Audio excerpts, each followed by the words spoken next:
I am Lindsay Cross. I currently coach the Cutthroat U19 girls team, and I've also coached the Arapahoe High School girls team in the past. Helped start it about 4 years ago or so. I'm Kate. I've coached at East High School. I've also worked with Broomfield in the past, YCC in the past, and just started a winter club girls team called Claire Brown this year. My name is Christine Kamen, and I coach currently at Lakewood High School, and this is my second season coaching the girls. I'm Carolyn Matthews. I'm coaching Molly Brown this year, and biking with the Cameron. What else do I? Oh, I coached ICC a few years ago, and I'm excited to be here. I'm Finn. I've been with Monarch. I helped start the team in 2004, so I've been doing this a number of years. And recruiting girls and retaining girls has been a major focus all that time. I'm looking forward to this. C also forgot to mention she's Coach National. It's no big deal. I know, I'm blind. I showed them. Okay, so the format for this is going to be, we basically have one big question we're going to ask and have the panelists talk about for a bit, and then we're essentially going to open it up for Q&A and have that be a little free form. So the question we're going to start with, and we can kind of go in any order for now. Let's randomly start with Kate. What are the big barriers you've seen to recruitment or retention with girls, and what have you done in response to that to support recruitment and retention of girls? So there's kind of a three-part answer to this. First, recruitment. Girls do not like making mistakes, and the older they get, the more they dislike making mistakes. So starting them young tends to have a really big impact, which means reaching out to, in high school, freshmen or eighth graders, you tend to have a better response than bringing on seniors, because they, again, terrified of making mistakes. If their friends are on the team, they're more comfortable. If their sibling plays, they're more comfortable. If they have a history, their parents play, or they're exposed to it from gum clinics in middle school, or their middle school actually had Ultimate in their curriculum, they're much more comfortable joining the team. So that's a big recruitment piece. Retention, there's two things to retention. Practices have to have an element of fun. If it's grind all the time for youth girls, they can get that in any sport. They can go do that for something that is, quote, a real sport and potentially get a scholarship to college for. They don't stick around for Ultimate to grind all the time. They stick around for the fun of it, the social aspect, the community. Girls are nicer in Ultimate. If you don't like the atmosphere at soccer, you're not going to find that atmosphere in Ultimate. They stick around for that. And the other thing that is crucial for retention is proximity. I've found that the farther away players are in distance, in actual physical distance, the less likely they are to stick around, especially for girls. So if you can figure out how to get practices on a rotating schedule so that you get them closer to populations that aren't right next to your main practice location, that has a huge impact. That's less for specific high school and more for club programs, club practices, leagues, things of that nature, where you're drawing from a bigger pool than just your high school area. So there you go. That's my answer. Go that way. All right. You're next, Christine. I'll go next. I would, have seen lots of the things that Kate has said. So things that we've had. So the first question is, what have we had that's been successful, and then what are our barriers? Barriers, yeah. Okay, so success is definitely having them invite their friends. Last year we had a kind of crazy phenomenon where we had a bunch of seniors show up, and it was simply just girls who had had fun over multiple years of playing, and their friends saw that, wanted to have fun too. But that hasn't happened this year. And so I've asked the girls a little bit about why. And they had a couple answers, so I agree with Kate that the goals of why they have joined Frisbee is different different than other sports and possibly the boys. And so the reasons that girls have stopped, so I guess retaining girls, if it's not fun, aka it's snowy, and their first practice is a conditioning practice with the boys, they're done.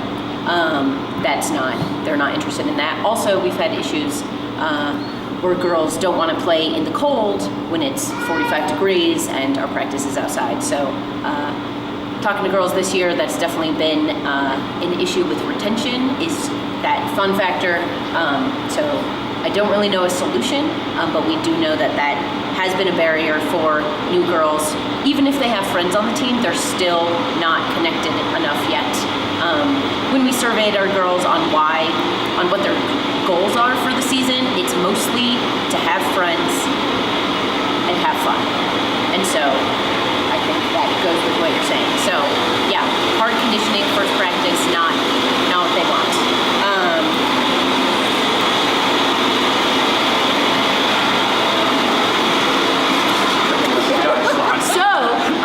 Listen out. Something that we have done, that we have changed, I'm sorry. is Let me see if I can.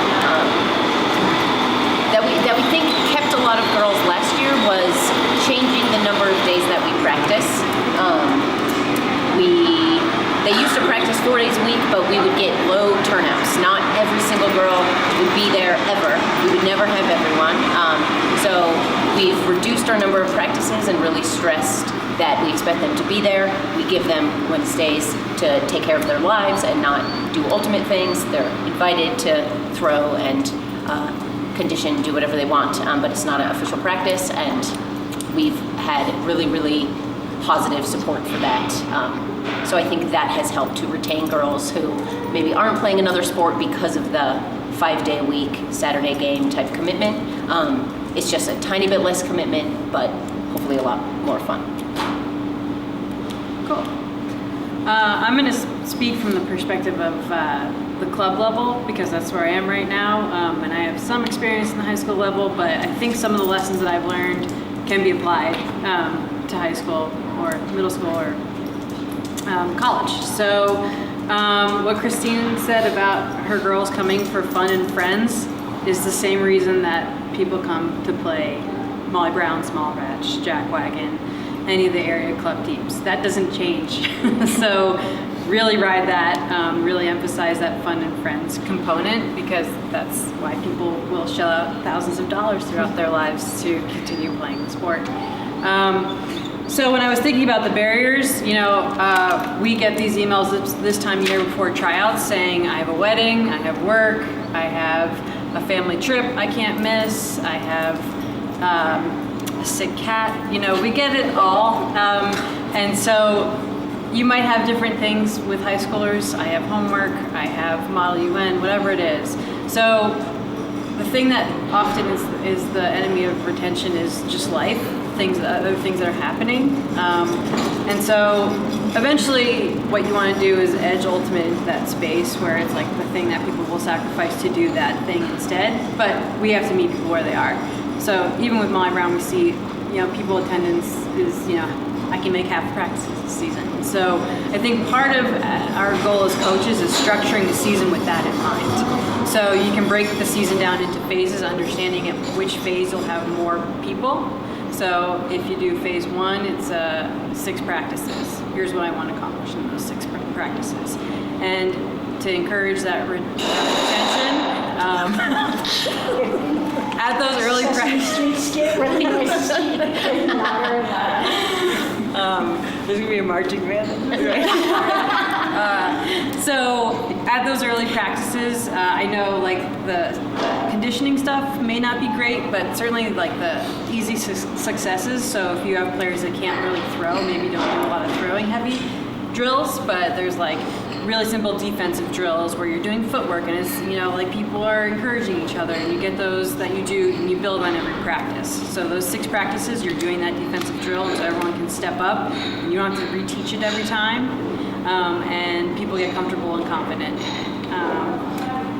So the other things that I feel like have worked are part of the fun piece are games, besides 7-on-7. So Molly Brown last year, we played mini and we did a house cup where we divided the team up into Hogwarts houses. And that's the highest level of ultimate right there.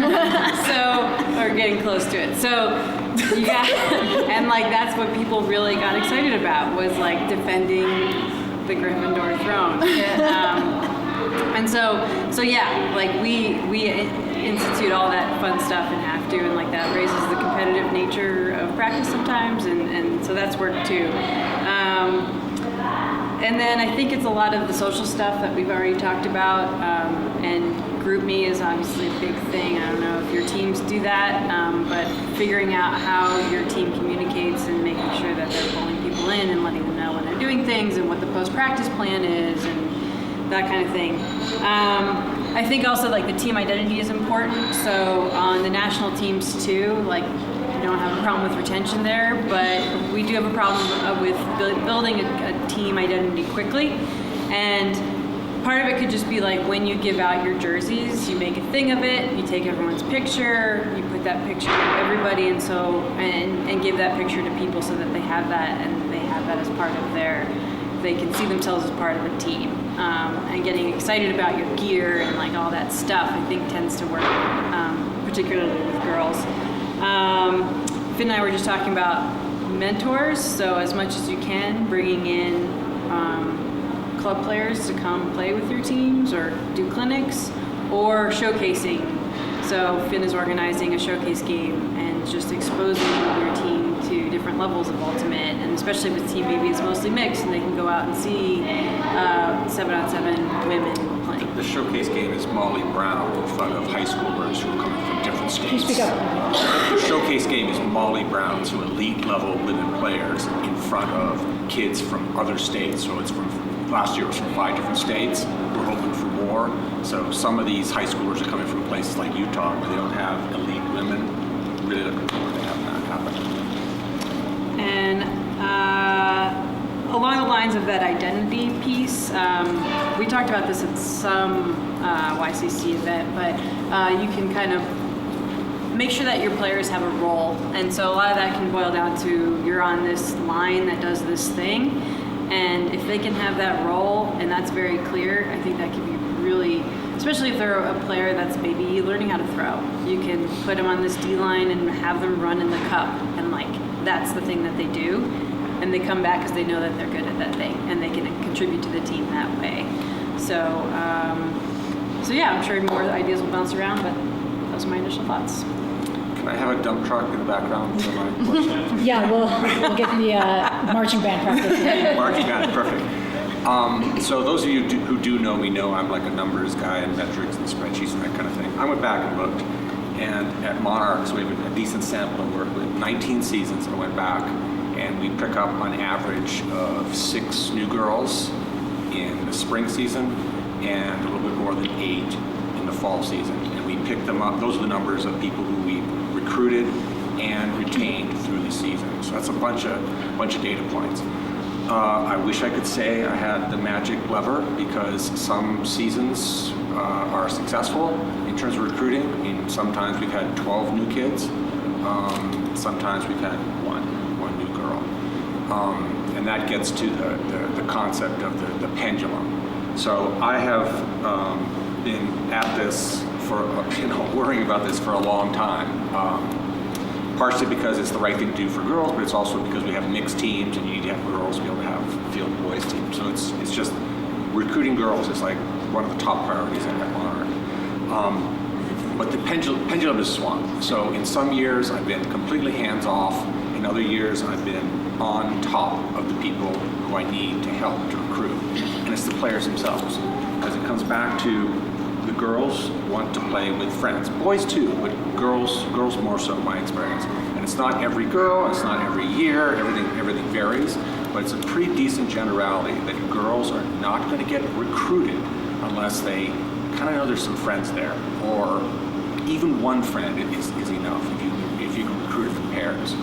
So my approach has been over the years trying different things, making huge mistakes, having little successes, having little mistakes, and I've kind of broken it down into phases. I'm not going to talk about the retention stuff because I actually think the retention part it's key, but I think it's easier because there's things you can do. It falls under the control of coaches. You can do things. You can recognize that girls don't like to make mistakes, and you can do something about it.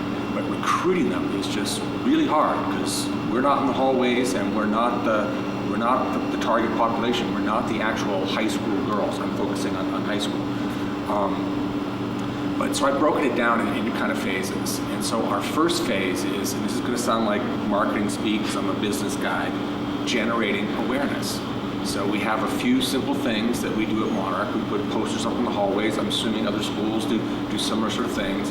We put announcements that go out over the audio, and we try to get people with that sort of reach. That's the least important thing, but you got to do it. But it's the least important thing. The real way to generate awareness is to have girls recruit girls, have the veterans talk to their friends, and ask other people to come out. So that's the key thing. So generating awareness. The second thing is targets, because not every girl in the hallway is a legitimate target.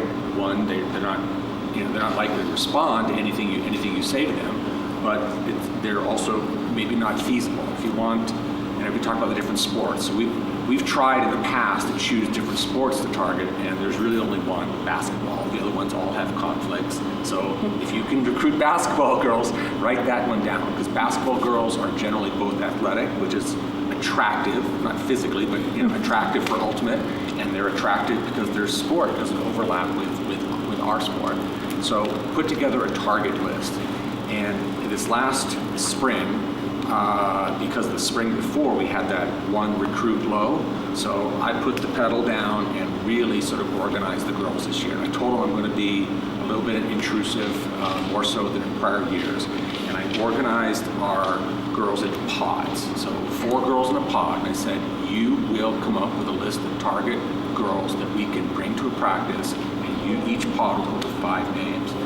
And I've tried, this is, the reason I came up with the pods is I made the mistake many times, of just saying, hey, we need new girls, just bring some new girls. It's too diffuse, I've tried, hey, every single girl, current veteran, you are required to bring 1 recruit to practice. Everyone looks around and it's totally rational. They all go, somebody else will do it. I hear that quota, but somebody else will do it. So the pods, I believe, are the way to work. We got 20 names. We got 20 target names of people that we thought we could get to a first practice, a first social activity, or a first meeting. I thought, this is fantastic. And I let my foot off the gas. And two out of the 20 showed up, because we didn't give enough time in the process for the girls to follow up on the people they put on their list, and we didn't arm them with enough to get them to get over that first step, that I'm going to come out, I'm going to put myself out there, this is something new. Even if my friend has invited me, it's still a scary thing. So that's a gap we have to fill. What we've also have learned, so that was a failure. That was basically a failure, but we're going to learn. We're going to fix that. What we've also learned is that social events, you can do them even before you hook them. Because again, the whole retention thing, my sense, and it's proved out fairly well, and I think everyone here is probably going to say the same thing. If you can get someone out for practice and running around, the sport sells itself. It's so much fun. And you don't understand until you actually do it. You see people running around, and you have great coaches encouraging you, all that kind of stuff. The sport sells itself if you can just get them out onto the playing field. So we figured out, and it worked last fall. We did a social thing before the season started. So we had the girls invite other girls. They had to do that. We didn't do the pods at that point, and they organized it themselves. We got some moms involved. I highly recommend that as well. That's a new thing for us, getting the moms involved. And they organized an ice cream thing. And yes, it was at a park. And yes, there was some frisbee throwing, but mostly it was sitting around in circles and eating ice cream. And that was such a low initial step to get over. It worked. So we had 8 or 9 girls come out in the fall that we kept. We kept only half of them, but 8 or 9 to start, and everyone said the social was great. The other thing we did, and this was in the fall, the other thing we did was before the season, we offered them a girls-only, rookies-only clinic. So keep them completely away from the boys, keep them completely away from the upper level boys, and just show them the sport. And we just did like an hour and a half. I had a couple of the veteran girls come out, but it was mostly just the rookie girls, and they can ask. You're absolutely right, Kate. They don't want to make mistakes. This was a very, very safe way for them to see the sport. So when they came to the first practice, it was on a Sunday, and they came to the first practice the next day, they knew some stuff, and they just the words. Second thing, very, very important, I knew their names. And I was able to tell the other coaches, this is this, this is this, this is this, call them by their names, make a big effort to know their names. It's so simple. It's such a simple thing. But one, it helps you to, reinforce things when they're actually doing the good activities. They made a good throw, they made a good catch. But two, my sense is it makes them feel like they're wanted because you made the effort to know their name. So that's the social stuff that goes in before the season. I talked about the phases. I talked about the different sports, and then the last thing is we've done a fair amount of gender equity stuff at Monarch. So we get the captains together and the coaches together on a regular basis. We build on it, and we've come up with some what we consider some slightly honed principles about how to treat people right. And it gets more to retention, but it is also a recruitment thing for the spring. So in other words, when we do a better job, the coaches, the captains do a better job with gender equity in the fall when the boys are on the field, we are much more likely to retain them for the spring, because we can never, ever, ever make that first season in the fall with boys in the field as safe or as fun as in the spring. And we hate having to tell girls this, but we do. If you're not having fun, stick around. This gets better in the spring. And I would love to be able to kill that and not have to say that because it's an excuse, but we have some things. So I'm going to share one thing that we did this year. Again, playing with the different things. In the fall, you have to put together, Monarch is a big program, so this is maybe not a problem for other people, but it's still the same dynamic, the sharing of the boys and girls sharing a field, and a mixed skill level. So rookie girls and upperclassmen boys, and it's just a crappy, even with, quote, good boys, it's a crappy dynamic.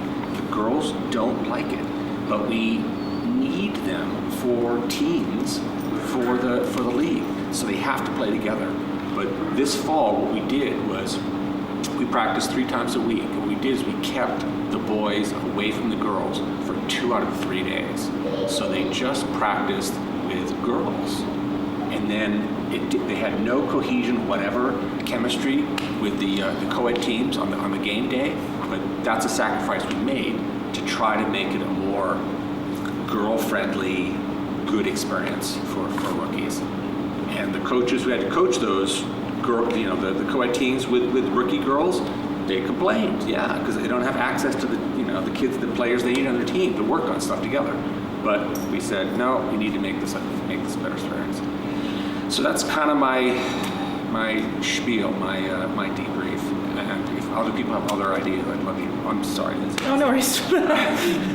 I did want to kind of pigtail off the learning their names. Like, I've never, girls' faces light up if they're new and they come back for their second practice, and you're like, hey, I'll say Anya, hey Anya, how are you doing today? They're like, whoa, you remember my name? And that's such a big thing. That's so little and so easy. Sometimes easy, sometimes it's hard. But I kind of have 2 barriers that can turn into successes. The first thing is confidence, and especially with youth players and even college girls, they don't have confidence, and they're coming to Ultimate to hopefully learn it. So a way you can kind of help that is celebrate the little things. And if they had a really cool mark, even though it looked completely wild and they didn't look like they knew what they were doing, celebrate it. That'll help them. They'll give them another step on that confidence ladder. And when they have that confidence, they'll keep definitely coming back because they love that. Then the second thing is parents, and Finn kind of touched on that briefly with the moms, and Kate's really, really good at that, is they can either be barriers or they can be super helpful. So get to know them. It might be awkward, might be weird, but if they know who you are and they understand why you're doing this and what you're offering, then they'll be more likely to push their girls to go do it. On the flip side, I've had kids like group me and be like, hey, I can't come to practice, it's under 50 degrees, my mom says I can't come. Like stuff like that. But if you know the mom or the dad or whoever, and they know that you're taking care of their child, they'll totally be willing to push them out there and help them do it. And we also see it in the summer too, which is really sad that a lot of parents don't take the club season or take it as seriously as some of the boys' parents do. But if you bring them out to some of the games, we've had some parents actually come to YCC and they've loved it and become like fans for life. But if they actually see like what it takes to play Ultimate and see like how much effort their girls are putting into it, then they'll totally be bought in and not be a barrier and help you out. So those are my two barriers that can actually be helpful. Before we go to Q&A, did anyone on the panel feel like something they wanted to add to that or something someone else said sparked an idea that they wanted to come back to?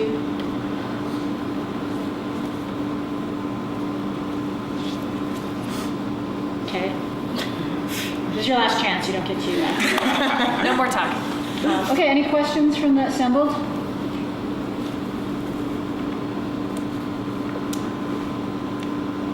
I guess one thing in the meantime. Question, which I'm kind of asking because we've got a lot of gentlemen here and a lot of you guys are new. Like, Finn probably knows which to speak to this, but as a man coaching girls, do you feel like there's things that you need to do differently or ways that you can nudge them to come out or retain that might be a little bit different than what a female coach might do? That's a good question. It's funny. At Monarch, Maybe we put a female coach with. at Monarch, our main girl coaches are both men, and our main boys coach is a woman. And we kind of like that. We didn't. It's not like we chose it, but I really reinforce it. I want to keep it that way. But in terms of techniques or things you do,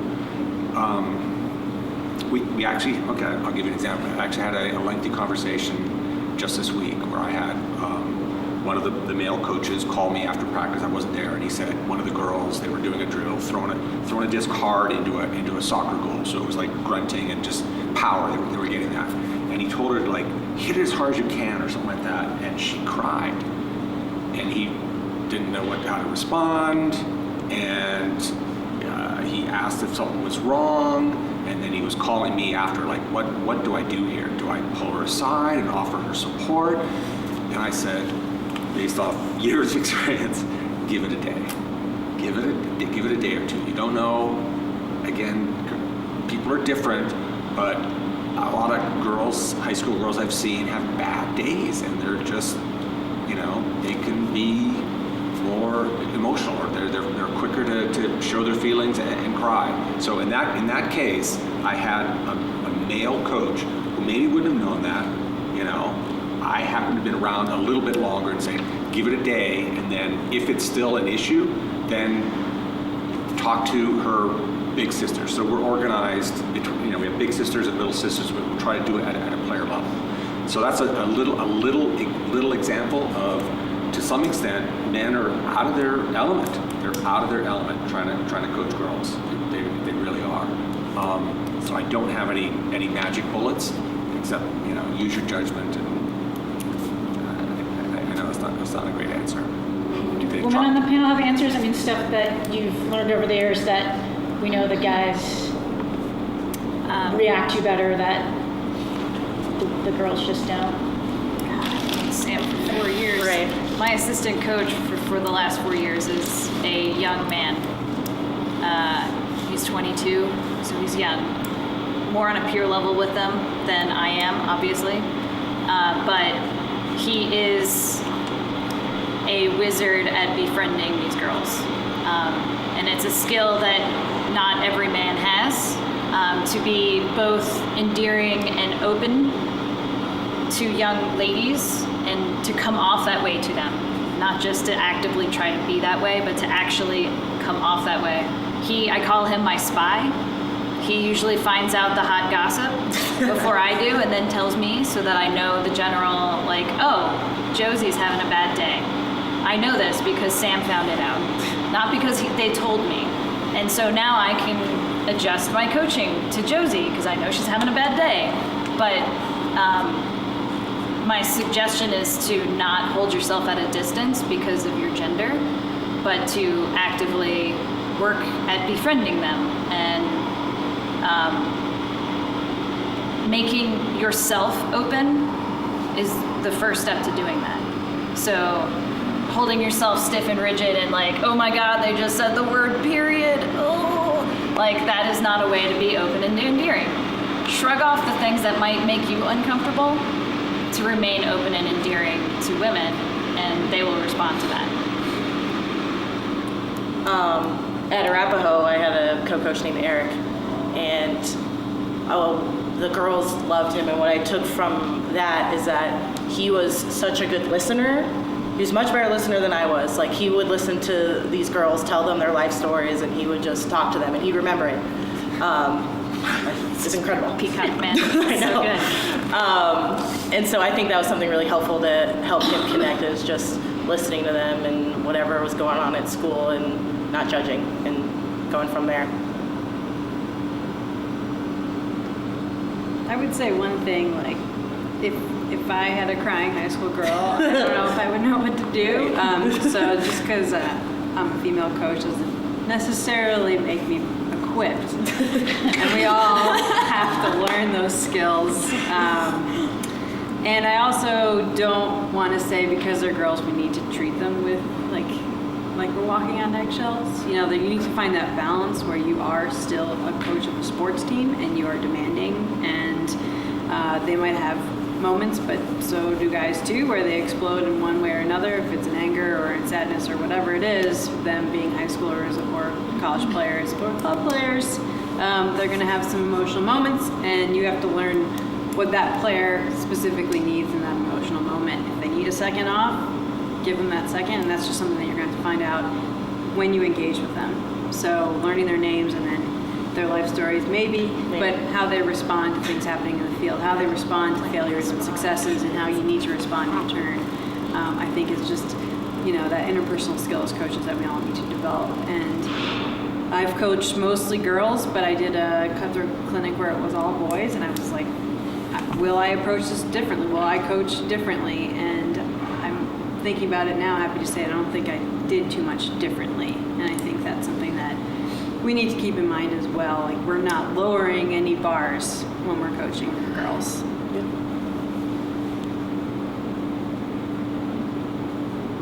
Any other questions?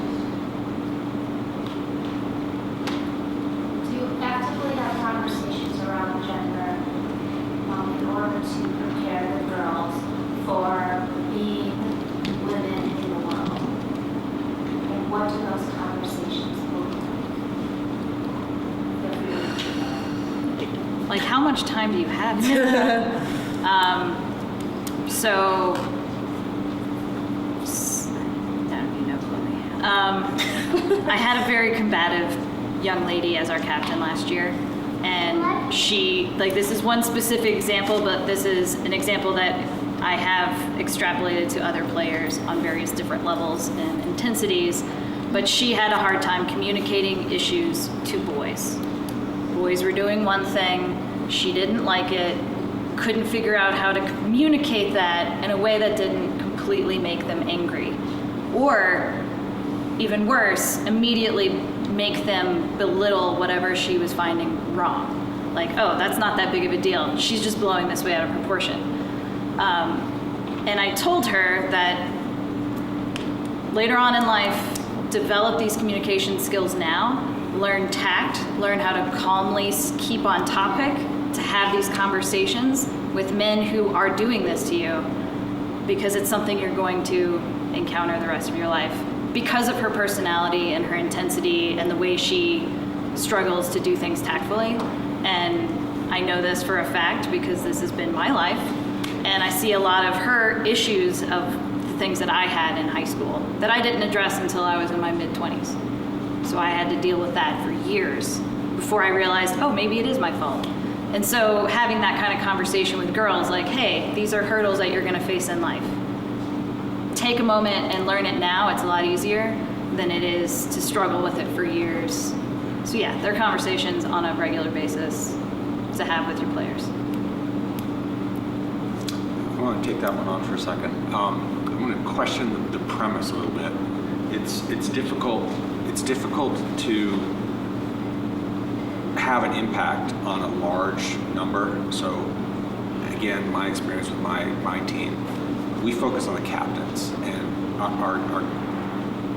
our non-captains, 3 things: have fun, learn skills, have fun. That's our mantra every season, all the time.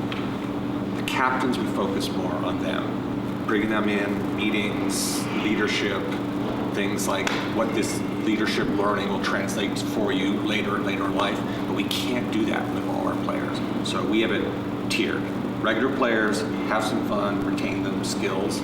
Captains are the ones where we focus on. And we do talk a lot about the gender equity stuff, but not so much what you actually ask about them growing into strong women. But I think they get that from the way we ask them the questions and ask their opinions and put them into our principles that the coaches then they have a say that goes into what the coaches do and how the coaches treat the boys and how the coaches treat the entire team. So we're tiered. That's basically it.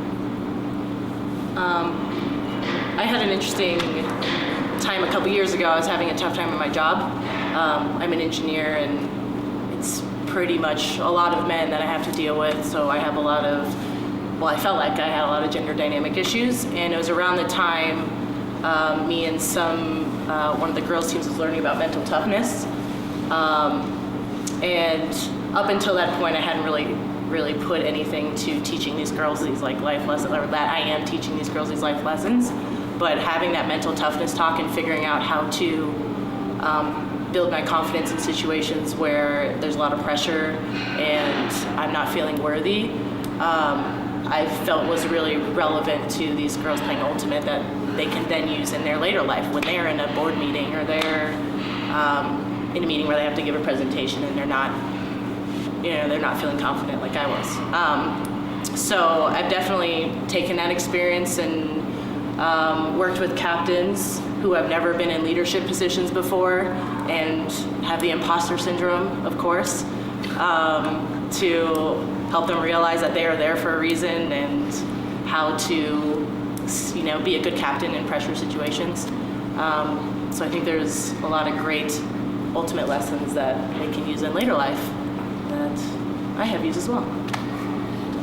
I have kind of a related question, which is, if Hannah's question was sort of how do you see your role in the sort of larger question of gender dynamics and informing, does anyone have specific examples of, to the extent that you take it as your role as a coach to impart some life lesson, whether that's explicitly or just through the way you're treating people, are there specific things like that you're doing or saying, or the ways, like you said, treating the way we treat the boys team and the girls team? I wonder, are there like specific things around that, or activities or drills or conversations around how to plant those seeds or set that example or whatever it is? I mean, there's kind of a national conversation about that right now, so I think it's interesting to hear what people are doing with that in the role of a mentor. So I maybe have something that is an answer to your question. So I work with Hannah at Lakewood, so her question definitely, in the last 2 years, she has brought speakers in about gender, so we had a conversation in the fall, and so it made it then easier to have those conversations about gender equity during the mixed season because they had like this base knowledge. Each team, the girls were separate for a conversation and the boys were separate, and so it made it way easier for us coaches when stuff happened to address it. And so I coach the mixed B team with Ben over there. And there was like one day where just lots of things kind of manifested, and we kind of realized that there were lots of small things that we were overlooking that built up over the course of the season. And so we talked to the team, and like we would actively say, so when there's a turn, a girl handler is picking it up. Like in this scrimmage, a girl handler will pick it up. Boys can't pick it up because they're more confident, they are ready, and then the girl doesn't want to make a mistake, so they don't want to pick it up because then they might make a mistake. And so small, like we did very, very small things like that. The girl is going to be the 5 in the stack. The girl is going to cut first. And just changing our practices so that the girls were active and the first person to touch the disc in those scrimmages. But so you guys did an explicit thing of giving people some instruction and some language. Yeah, I think it was definitely the language that was super helpful. And it was our first time doing it. I don't know if Hannah wants to talk more about it, but I think it definitely helped us as a coaching staff and the kids to just think about their role on the ultimate team, on a mixed team. We didn't put gender as the girls' issue. It wasn't just the girls that got a speaker. The boys watched a movie with a facilitator from Seal College called The Mask Beware, and it looked at gender and men's roles in changing things. And the boys after it were like, my captain, were like, is that for real? Am I not throwing it to the girl handlers? And the next week, they would just force things to the girls, like things that shouldn't be. And so like they tried so hard, but that meant that in pressure situations, they were able to be a little bit more aware, and when I called them out on things, like, hey, you haven't swung it to learn at all this game, they go, oh yeah, okay. I'll be more aware. And so they have this buy-in to this thing as well. I would add one thing. In terms of tangible things we've done, this applies more to like the co-ed season in the fall. We do the exact same thing. Like girls will, girls will pick it up, boys stay away. We're going to make sure that we do something like every point has to end with a girl catching it in the end zone, or something like that, just to force them to do that. The other thing where our thinking has evolved. Years ago, I used to take it as sort of a point of pride that I would always reinforce this message that Monarch is a team that throws to the girls. And to a certain extent, that's kind of good, and I was able to point out that, for many years, we never had any real success in the field except for teams that were either co-ed or girls only. And I would say it's not just the right thing to do, it's a smart thing to do for success in the field. But when we've had meetings with our captains and coaches, we decided that Monarch as a team that throws their girls wasn't good enough. So we worked on the wording and we decided the better way is to say, know your receiver. And that takes the gender out of it, but then the knowing your receiver means, okay, in general, it's a generalization, a girl who's got half a step is as open as a dude who's got a full step. So if you know your receiver, you don't have to use the word girl in there. It says throw to your girls. Know your receiver and throw to them. So it took me a while to accept that because I was so hung up on this throw to your girls, but I think it's a much better way of looking at it. It also gets us to think more broadly about not just the gender stuff, but know your more athletic kid, your taller kid, your faster kid, know your receiver and make better decisions. So that was an evolution, definitely an evolution for us. I have 2 examples. One that I'm pretty certain I'm stealing from Jesse Schaffner, but I might be stealing it from you. I can't remember who said it first in my presence. But women tend to shy away from contact. And in a larger scheme in life, they tend to get out of the way. They tend to be accommodating. Oh, someone's coming through the door, I'm gonna open the door for you first. Or you have a tight space to squeeze through, I'm gonna let you pass first. We're just accommodating people. That's typically how females act. So when we're on the field playing defense, oftentimes we shy away from contact and let them pass. And I think, I don't remember which one of you said it first, but it was own your space. Own your space and keep your space. This is where you are. Don't shy away from it. Don't back away from it. In life, in a business meeting, when you're having a conversation with your partner, when you're in an argument with anyone on the street, wherever, stand your ground. Don't back down. Don't be accommodating. Have an opinion. Have a plan. Stand by it. Lean into contact. Don't step out of the way when you're playing defense. So it's that's one really powerful example that I've recently picked up in the last 4 months. That has stuck with me and is something that I drive to the girls a lot. Don't be accommodating all the time. Own your space. The other one is a fairly common one. I'd be surprised if anyone here would be hearing this for the first time. I have a no sorry policy on every team I play on. Again, something that women tend to do, but guys tend to do it as well. So in the co-ed season, I'm just as enforcing this on guys as I am on girls. Every time you say sorry, you are dwelling in a mistake. Every time you dwell in a mistake, your mind's not on the game. And, learned this from Pogo, every time you say you're sorry, someone else is reacting to that sorry, trying to make sure you're okay. So now not only have you taken your mind off the game, you're taking someone else's mind off the game. Take the mistake, recognize the mistake, move on from the mistake. Hopefully learn from the mistake. But being apologetic for the mistake doesn't really get you anything. So no more sorries. I've seen it really be effective and empowering to the women I coach.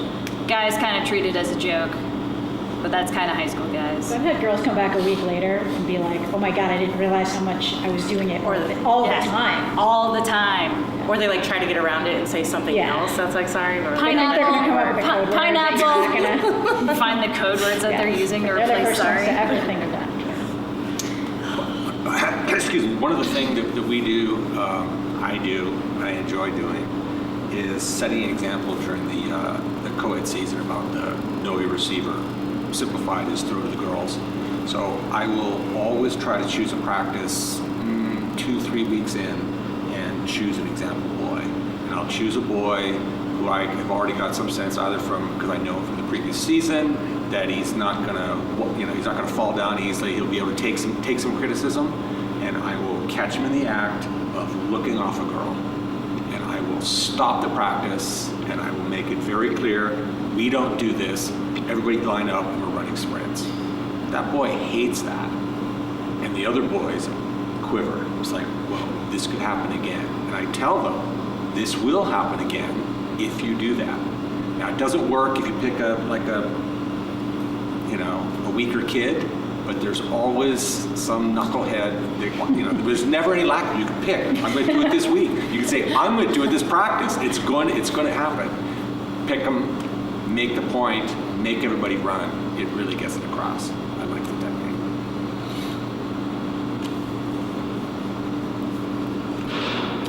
Okay, well, I think we should wrap up the formal part of this here, but let's say maybe 8:15 is hard cap on our time here, or soft cap on our time here anyway, and we can mingle for a bit, or if folks have other things. If anyone in the audience has stuff they want to share, I think that would be totally appropriate as well. We've all made mistakes that I think could be instructive. Okay, thank you, panel.